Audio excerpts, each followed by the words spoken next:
And now, stay tuned for the mystery program that is unique among all mystery programs.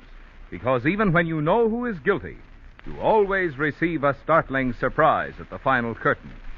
In the Signal Oil program, The Whistler.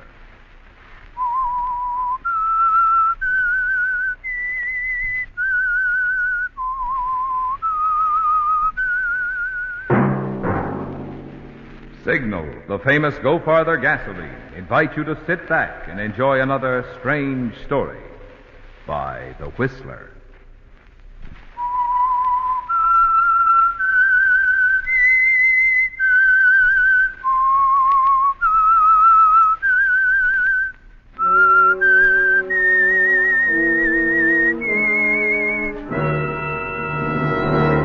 I am the Whistler. And I know many things, for I walk by night. I know many strange tales hidden in the hearts of men and women who have stepped into the shadows. Yes, I know the nameless terrors of which they dare not speak. And now for the Signal Oil Company, The Whistler's strange story. A Rose for Pamela.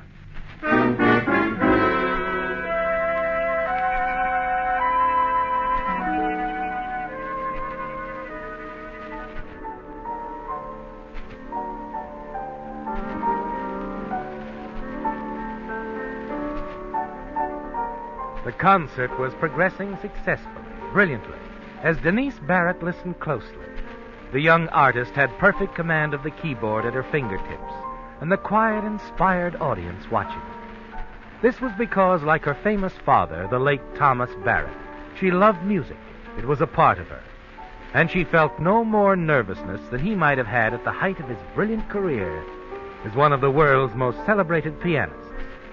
Pamela Barrett might have felt differently, however, if she knew what was in the heart and mind of Denise Barrett, her young and attractive stepmother. Pamela's touch might not have been so fine, so sure, if she had the knowledge of Denise's cold, calculated plan for murder.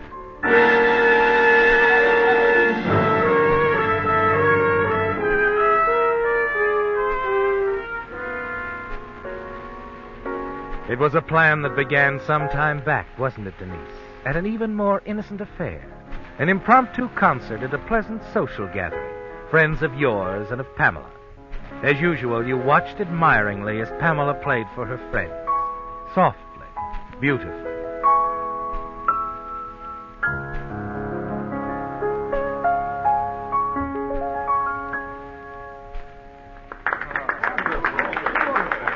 Oh, Pamela, darling, it was beautiful, wonderful. Thank you, Denise. All of you, thanks so much. She's ready now. Oh, you must arrange a day before, Denise. I should say so. Oh, you hear them, darling. It's what I've been telling you repeatedly. You mustn't let anything interfere with your music. Nothing will, Denise. Now, if you'll excuse me, I have to... You've done a marvelous job as a guardian, Denise. Her father would have been proud. Yes, it's a shame Thomas Barrett couldn't be here. Oh, yes, he would have loved to hear his daughter play tonight. Yes. Yes, it's our only regret. Oh, now, dear, I'm sorry I mentioned that. Oh, it's all right. Just the excitement. The thrill of hearing her play so much like Thomas himself.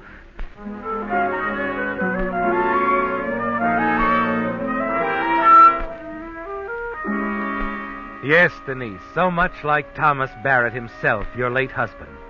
The thought is still on your mind as you excuse yourself. Leave your guest discussing the way you've managed Pamela, brought her along, guided her career and affairs so efficiently. And on the terrace, you're congratulated again by a guest who has remained in the background. Marty Drake, attorney for the estate of your late husband, Thomas Barrett. She was very good, Denise. Very good. The girl does have talent, doesn't she? Uh-huh. You think she meant that about not letting anything interfere with her career? I hope so. So do I. You ought to make sure, you know. A young girl in love that way. I've managed her pretty well until now, Marty. And she has faith in you, both personally and as an attorney. She told me the other afternoon she was glad you were handling the estate. Oh, sure. I was just thinking her father's brilliant career ended by an accident. Would be dreadful if anything had to end the daughter's, too. Please, Marty. Sorry. Like I said, just thinking. Marty, It would be terrible if... You couldn't handle her? Couldn't talk her out of marrying Richard Matthews? Oh, but I can. I must. You can say that again, baby. Her marriage would put us both in a position of having to account for the $100,000 we've managed to remove from the estate. 100,000. Is it that much, Marty? We've lived well, Denise. Very well. Since Thomas fell over that cliff a year ago. But 100,000, Marty, That's the difference between a misdemeanor and a felony. You'd better go to work on Pamela. I will. Tomorrow. Thought you might like a cocktail, Mrs. Barrett. Sir? Oh, yes. Yes, thank you, Alma. Thank you. I could use one very nicely. Oh, Alma, would you tell Pamela there's another number I'd like her to play? Liszt's Lebensraum. Oh, I'm sorry, ma'am. She told me to tell you. She's gone out. There was a phone call. Not Richard Matthews. Oh, yes, ma'am. Richard Matthews. Well, and you tell me not to worry. Marty, we're going to have trouble. So is Pamela. How do you mean? We won't have much choice, Denise. If your lovely stepdaughter persists in marrying, there might be only one way to stop it. Yes, one way. And this time you'll do the stopping. If you don't, baby, you won't be around to spend any more of Pamela's money. You'll be on the inside looking out. Oh, no, Marty. I'll stop her. And if you don't? If I don't, it's like you say. Another accident. Another tragic loss in the Barrett family. And the music world.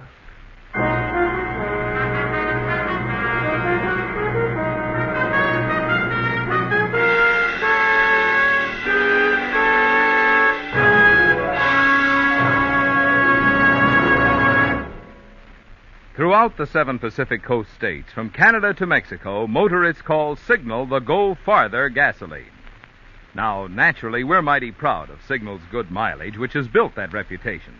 But equally important to you as a motorist is the way Signal gives you such good mileage. You see, today's Signal helps your engine run so efficiently you save gasoline 3 ways. 1, you save gasoline with Signal's quick starting. 2, you save gasoline with Signal's smooth, obedient pickup, free from balking and hesitation. 3, you save gasoline with Signal's lively power that gets you into high gear fast, helps you stay there with a minimum of shifting on hills or in traffic. Well, considering the number of times a day you start your car, accelerate, and shift gears, even a little gasoline saved each time soon adds up to a big saving. So there, in a nutshell, friends, is why motorists call Signal the Go Farther gasoline. Why not treat your car to Signal and go farther?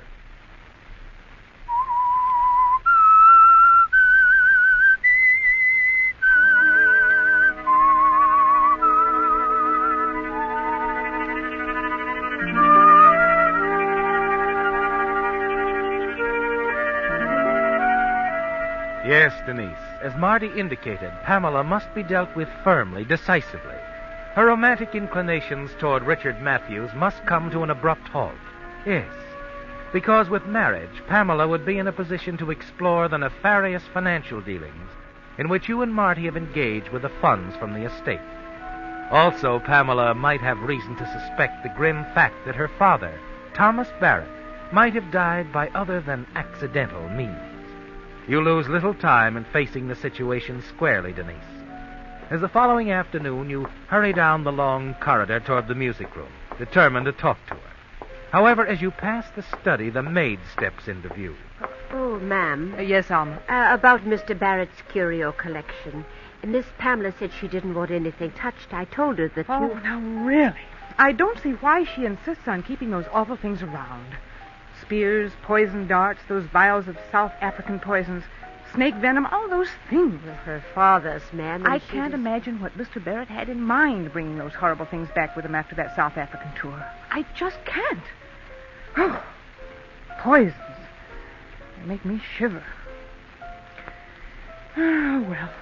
Never mind, Alma. I'll talk to Pamela again later. Very good, ma'am.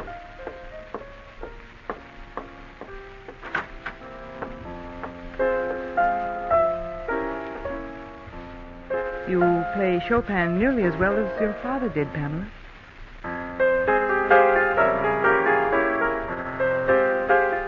You're still angry with me, aren't you? Well, I don't blame you, really. I should have told you the reasons I thought it best that you postpone your marriage to Richard for a year or two. The main reason is that you enjoy telling me I can't do things, isn't it, Denise? You think I'm very unfair, don't you, dear? Aren't you? I don't think so. Oh, Pamela, I know how hard it's been for you since your father died. It's been hard on me, too. I loved him very much. And I've just been trying to keep a promise I made to him about you. I guess I've gone at it very badly. Promise? What was the promise? I promised him I'd see to it that you followed in his footsteps. Became a great concert pianist. You did? Yes, dear, I did. Dad asked you to? Yes. He wanted you to make your debut at Civic Hall on your 19th birthday. Well, that's scarcely 2 weeks away. Yes, it is. But I made all the arrangements some time ago. And that's why I was so shocked when you said you wanted to give up your music and marry Richard. And why I was so emphatic in saying I wouldn't let you. My career meant a lot to Dad, didn't it? Pamela, you're awfully young to get married. Why not wait for a couple of years, and in the meantime go ahead with everything just as your father planned? I guess it would have made him happy. No, of course it would. All right, Denise. I'll try to go on with my career. You'll always be glad, darling. You may feel bad now about postponing your marriage to Richard, but, well, after you get started on your career... Denise, you must have misunderstood. I said I'd continue with my music, but I didn't say I changed my mind about marrying Richard. But you can't marry him. You wouldn't have time for both. Look, Denise, legally I'm old enough to be married, with or without your consent, even if you are still guardian of my money. If I decide to marry Richard, there's nothing you can do to stop it. Remember that. Nothing.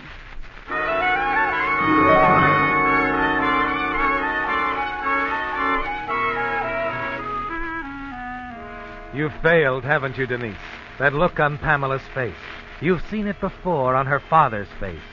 The man you married with so much more than love in mind. Yes, Denise, to gain control again, there's another step necessary, a more drastic one, but something more in your line. You've always managed with men easier than with women. And later that week, out at the swimming pool, you call on all the strength of your considerable feminine powers to turn the tide for you. Win Richard away from Pamela. Morning, Richard. Good morning, Mrs. Barrett. How's the water? Oh, warm and wonderful. Here, give me a hand, will you? Oh, sure. Ah, there we are. Oh, thanks. Now to get this cap off. Oh, it was such a beautiful morning. I just couldn't resist the pool. Hand me the towel, will you? Oh, yeah, here we are. Oh, thank you. Pamela around? Oh, she had some shopping to do. That's why I asked you over. I want to talk to you alone. Sit down, Richard. All right. Pamela tells me you're quite a musician. No, she's prejudiced. You like Pamela very much, don't you? I love her. Enough to put her welfare above your happiness? Of course. Well, then, don't let her think about getting married until she's reached the place in the music world her father planned for her. Why couldn't she do both? Well, she just couldn't, that's all. Well, hundreds of women have combined marriage with a career. Rather successfully, too. Oh, perhaps, but not Pamela. She's different. Her life shouldn't be complicated with emotional disturbances. Her thoughts should be only of her music. And you are rather distracting, Richard. Oh, now, really, Mrs. Barrett, you make it sound... Denise, please. All right. Denise? Did it ever occur to you that the things Pamela sees in you are obvious to other women, too? I never thought much about it, Mrs. Denise? You know, Pamela is such a child. Naive and all. But you and I, Richard, we're the same kind. I knew it from the first time I saw you. Remember, Richard, Pamela's first concert? The afternoon you brought her the first rose? I remember. You seemed a little surprised when we were introduced. Yes, I suppose I was. I didn't expect Pamela's stepmother to be so... So what, Richard? Well, young and So attractive. How nice of you to say that, darling. You really think me attractive? Yes. Very. My, we are getting along well, aren't we, Richard? I think we should get to know more of one another. Don't you? Uh-huh. Well, there's no time like the present, is there? Whatever you say, Denise.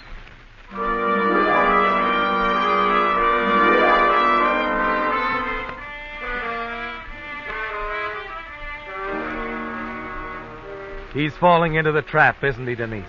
Soon you'll be able to twist him around your little finger. Yes, you're confident that when you're through with Richard, he'll have forgotten that Pamela ever existed. You sit there at the edge of the pool with Richard for over an hour.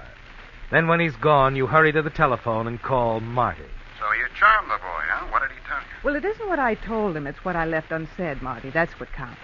I'm certain he thinks I'm quite mad about him, and he's very interested. Did he say he'd keep that little rendezvous? Oh, of course not, and I didn't ask him to.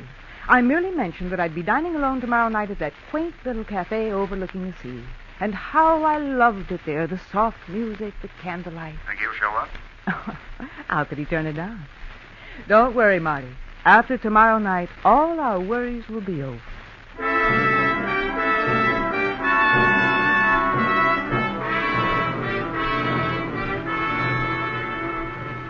Promptly at 7 the following night, you enter Chavini's, that quaint little cafe on the beach. The head waiter steers you to a secluded table near the large window overlooking the sea.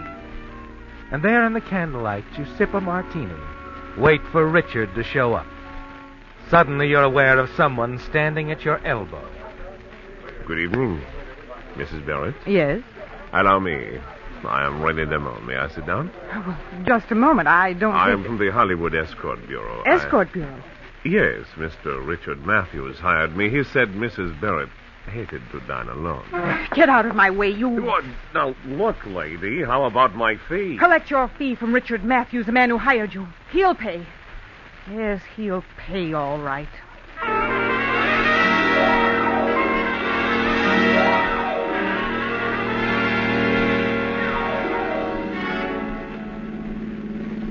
Denise, are you sure Richard sent that two-bit Romeo, the guy from the Escort Bureau? Oh, of course, Marty. And of all the dirty, shabby tricks. No worse than the one you tried to pull on Pamela, baby. You must be losing your technique. Well, you won't think it's so funny when I tell you that last night Pamela informed me she and Richard are planning to get married right after the concert. What?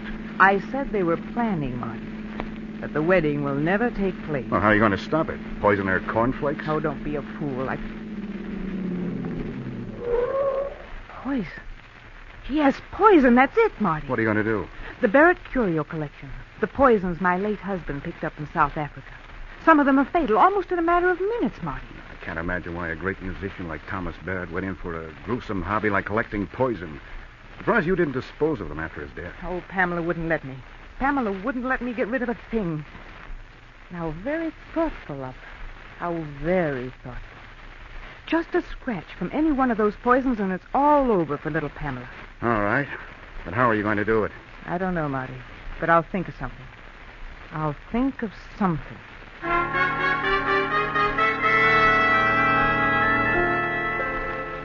Yes, and it's on your mind all that night, isn't it, Denise?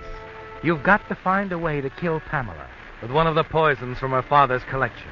And somehow Richard must be blamed. Just how you're going to do that isn't clear, not yet. Not until the following afternoon, when suddenly, quite by accident, you stumble on the answer. You're sitting in the library when your maid walks into the room. Oh, Alma. Oh, yes, ma'am. There's some things I want sent to the cleaners. If you'll come upstairs with me. Right away, ma'am. Where are you going with those flowers? Well, Miss Pamela asked me to take them out of her room and put them in here. Gardner picked them this morning. Aren't the roses beautiful? Yes, they are. They're quite beautiful. Put them in that vase over there. I just remembered I have something important to do.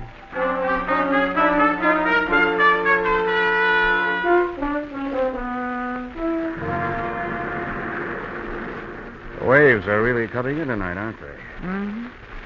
You know, Marty, I've been thinking. Oh? It's really very simple.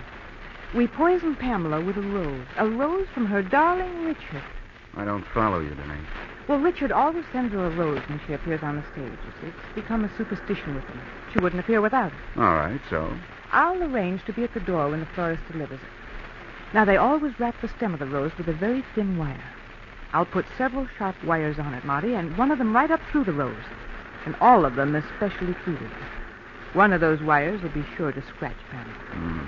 But suppose... I'll pin the rose on her and arrange it so she'll be certain to scratch herself. It'll never work. The police will be sure to find out. Well, it'll make it all the better if they do. Richard sent her the rose, not me. He always does. Yes, but the motive. Why would he want her out of the way? Because he was madly in love with me. And he wanted the Barrett fortune, too. You see, he knew that with Pamela out of the way, all the money would go to me. You know, that might work. And with you, the attorney for the Barrett estate, to back up my story, it can't fail to work. Sure. It'll stand up, baby. And in another month, Marty, the Barrett fortune will be all mine. Ours, baby. All right. Ours. However, I think I should warn you, Marty. Oh? Just in case you get ideas about pushing me off a cliff and keeping all the money for yourself. Oh, now, look, we're getting married. Yes, I know. But I've taken the necessary precautions just the same, darling. I've sent a letter to a friend of mine, a lawyer. That letter will be opened in the event of my death. What are you driving at? And it's all there, in the letter, Marty. All the evidence the district attorney will need. How you embezzled money from the Barrett estate, and the complete story of Thomas's death. You see, I'd hate to have an accident happen to me, Marty. Fall off a cliff like he did. You don't think I'd double-cross you, Denise? I'm crazy about you. Oh, of course you are. But I just want to make certain you don't have a change of heart. You might get to think that $500,000 looks better to you than I do. You see what I mean, darling?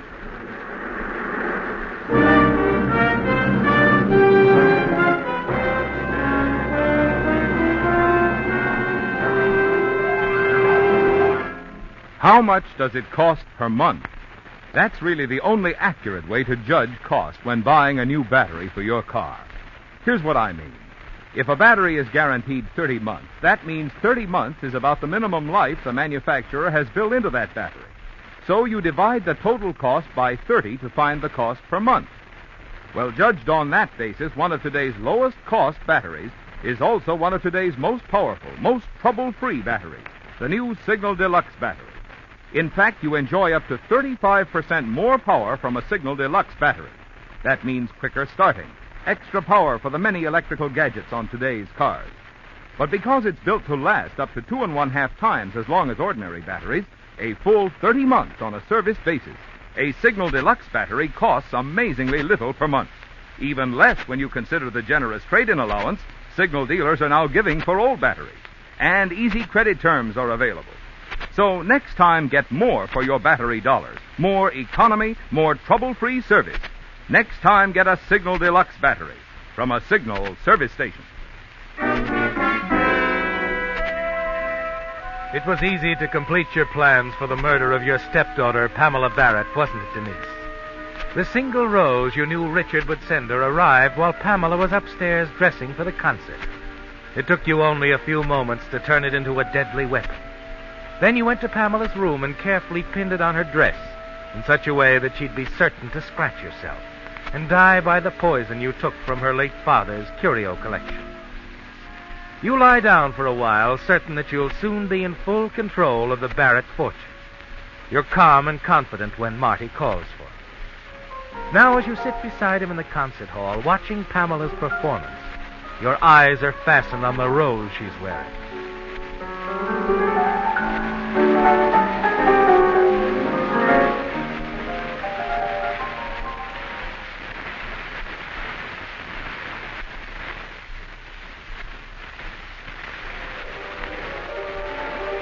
But as the recital progresses, you become more and more tense.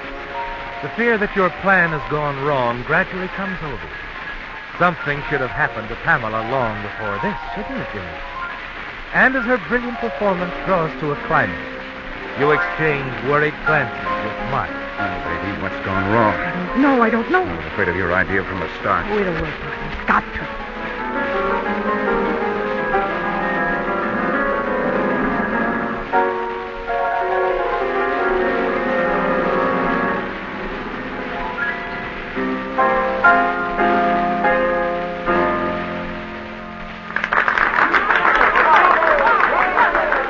Come along, Marty. We'll go backstage to her dressing room.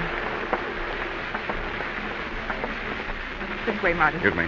Pardon me, please. Will you excuse me? Wonderful, wasn't it? Yes, great performance. Your father would have been proud of her. Excuse me. Oh, come in, ma'am. Wasn't Miss Pamela wonderful tonight? Yes. Where is she? Oh, she didn't come back to her dressing room, ran right off the stage, left with Mr. Richard. What?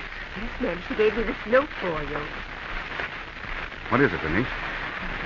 My dear Denise, sorry to rush off like this, but Richard and I are driving to Reno to be married. What? I know you don't approve, but I hope you can find it in your heart to forgive us, love, Pamela. Married? Miss Pamela getting married. Oh, how wonderful, ma'am. No wonder the poor child was so excited before she left for the concert. Marty, I don't feel well. I feel a little pale myself. Yes, ma'am. Miss Pamela was so nervous she could hardly pin Mr. Richard's rose on her dress. I had to do it for her. What? Miss Pamela was so excited. You that pinned Mr. Richard's rose on her? Yes. Yes. But you couldn't have. I did it for her. I took it at the door when it came and pinned it on her dress in her room. That's right, but I'm talking about the artificial rose Mr. Richard brought later when he came to pick up Miss Pamela. Artificial rose? Well, you know the allergy she's developed recently. Her allergy for flowers. Yes, I forgot. They make her sneeze. So that's why Mr. Richard brought her the artificial rose, so she wouldn't sneeze during the concert. What did you do with the real rose? Well, Miss Pamela thought it was too pretty to throw away, so she put it in your corsage just before she left with Mr. Richard. My corsage? This one? Yes, ma'am, the one you're wearing. Denise, your arm's bleeding. Oh, my, you must have scratched yourself. That's myself. Oh, yes, I have. When did you do that? I don't know. It must have been... Oh, Marty. Oh, well, what's the matter, ma'am? Is something wrong? Marty, the poison. Call the doctor. You know how quick... Well, help her, Mr. Martin. Denise! Denise!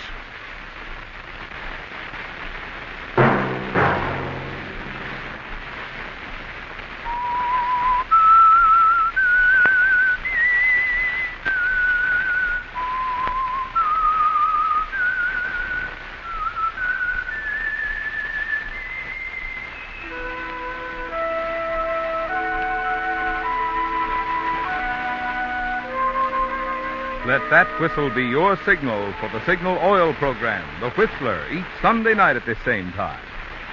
Meantime, Signal Oil Company and the friendly independent dealers who help you go farther with Signal gasoline hope you'll remember. Regardless of what gasoline you use, you'll enjoy more miles of happy driving if you drive at sensible speeds, obey traffic regulations, and avoid taking chances. You may even save a life, possibly your own.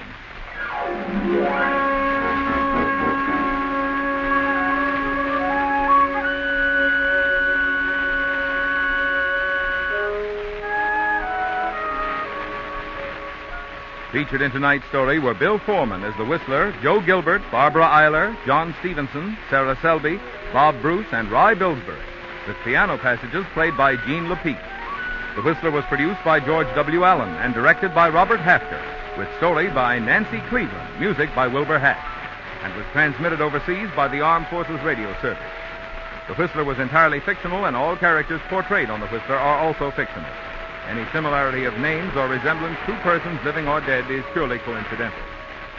Remember to tune in at the same time next Sunday when the Signal Oil Company will bring you another strange story by The Whistler. Marvin Miller speaking for the Signal Oil Company. Stay tuned now for Our Miss Brooks, starring Eve Arden, which follows immediately over most of these stations.